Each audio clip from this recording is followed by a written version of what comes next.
welcome to my channel.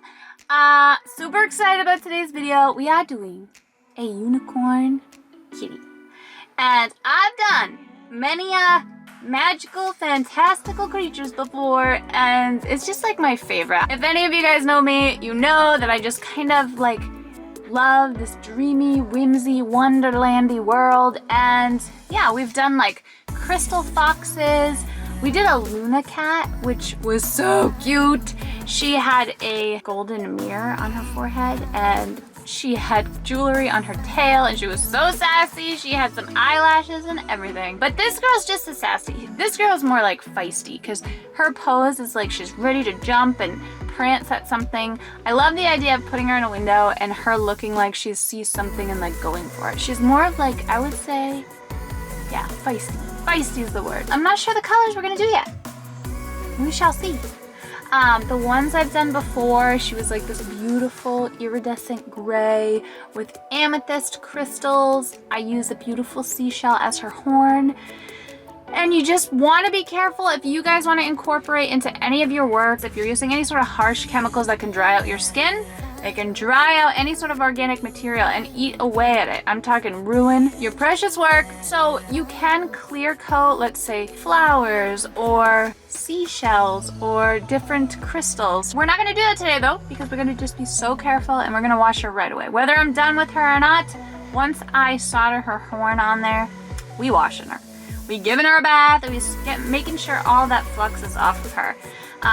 You can just really destroy a piece. I put sand dollars in a window. It's like my first learning experience on this. It was such a detailed window. It was literally my first piece. I had multiple mental breakdowns. I quit like 10 times. I bit off more than I can chew. But you know, that's kind of how I learn. I don't know about you, but I'm kind of like crazy when it comes to that. But anyway, I learned the hard way. So be sure to like and comment and subscribe. Comment what you want me to do next. It would be cool to do some of your ideas. Yeah, it'd just be cool to kind of like have it almost like a little collaboration. You feel me? You feel me? If you have any questions, anything like that, leave it below. I'm really excited to show you what's coming next. It's already filmed, and I just gotta get the final picture of her, but we're also doing a mosaic. Another kind of magical creatures in that one too. So if you have any guesses, I have shown some sneak peeks on Instagram. So if you're over there, part of the family on there, you could always guess. I mean, you can guess anyway. But anyway, okay, let's go. Let's go. I'm excited. Let's get on with the video.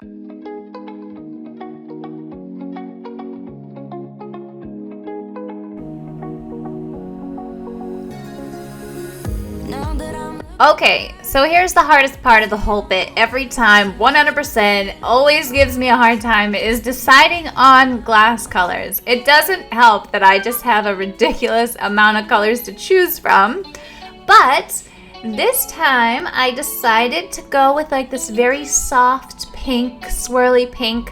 I felt like it was just, I don't know, like really cute and feminine and kind of gave off unicorn vibes.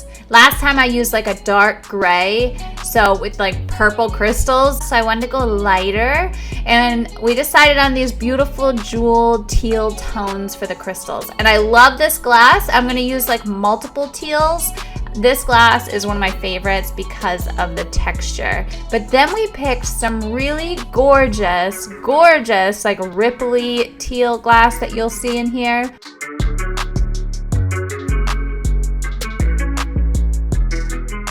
I thought I was recording when we cut the colored pieces, but I wasn't, so I'll show you me cutting the background. But how gorgeous is this iridescence? It's like to die for.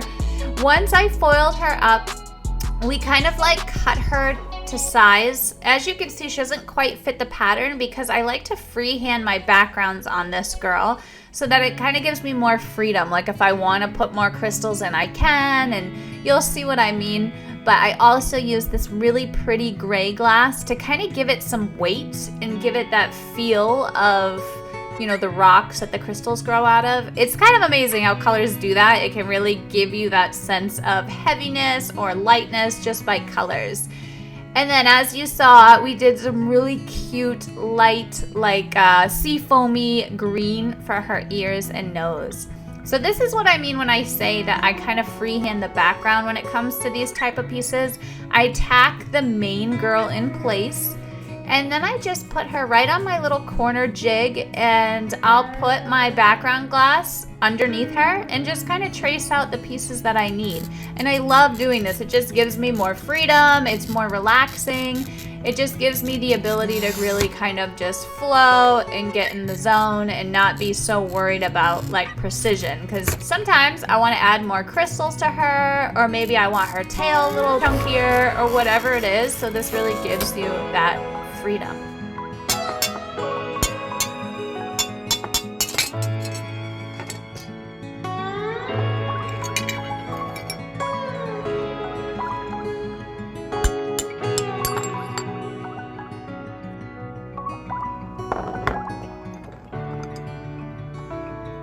So I chose different textures, obviously, and I really went with this subtle kind of streaky clear glass for one of the centerpieces.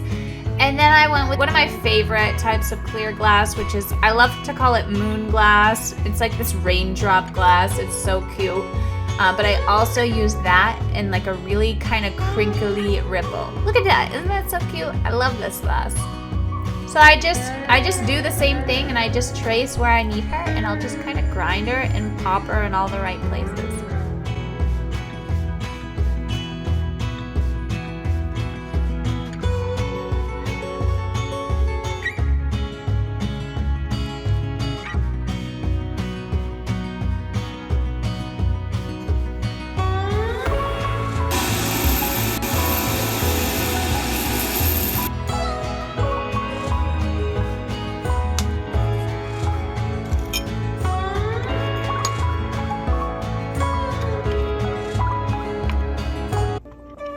See, isn't she cute? And you can see those like pops of iridescent. Here is her cute little button nose.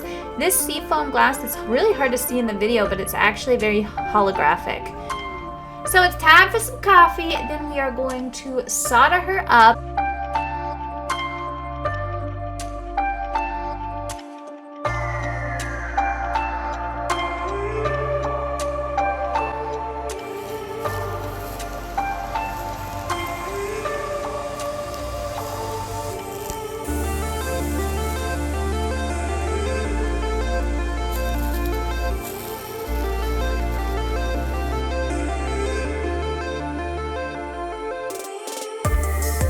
Alright, so I found a perfect seashell unicorn horn, but she was quite big, so I just very carefully take these little like needle nose pliers and just nip away at her.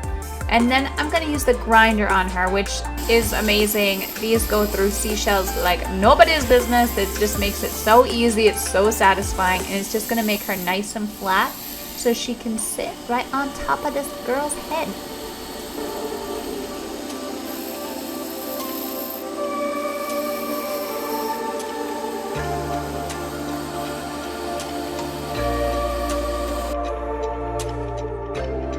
Of course, we're gonna make sure to clean her up because seashells get crazy dusty, just like glass. Since there is an opening in the middle, we just wanna make sure she's dry, she's clean, she got her little bath, and we are going to foil her.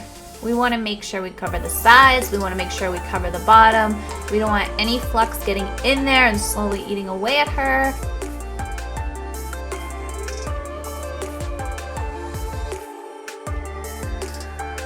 We clipped her up to this little stand thing we work with. It's just awesome. I love it. And I was really excited because you can really see how she's going to look in the light. Then we're just carefully, very carefully tacking her in. We put the slightest, tiniest amount of flux on there. We patinaed her a gorgeous, gorgeous mascara black. Her crystals just glow. You can see all the textures in the different teals. Some of the teal has like this beautiful white striation, like this wispiness to it. I am just so crazy about her. She was backdrop with the perfect rainbow. I hope you guys love the video. Please comment below what you think, and I will see you in the next video.